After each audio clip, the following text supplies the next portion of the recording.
A 6-month extension of the debt ceiling might not be enough to avoid a credit downgrade and the higher interest rates that all Americans would have to pay as a result.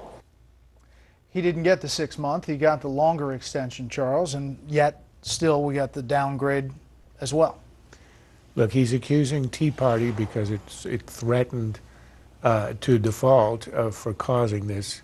He himself said openly he would veto any debt ceiling extension that wasn't long enough to get him into 2013. So he was going to veto it over the length, which incidentally turned out to be, as you pointed out, completely irrelevant. He got what he wanted on length and we still got the downgrade.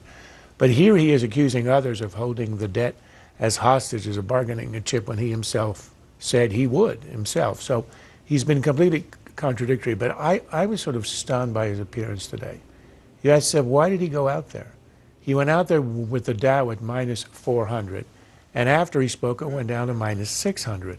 He looked weak, plaintive, and small. I mean, weak and plaintive because he comes out there and he blames, of course, Tea Party, Europe, Japan, the Middle East, probably God because he's the author of earthquakes.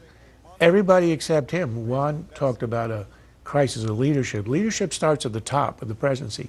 Here he is way into our crisis, way into this issue of the double dip, the low growth rate, high unemployment, instability.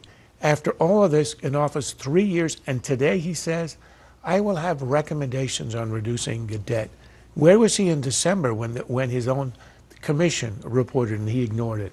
Or with the budget he presented in February, which increased our deficit and increased our debt by 10 trillion.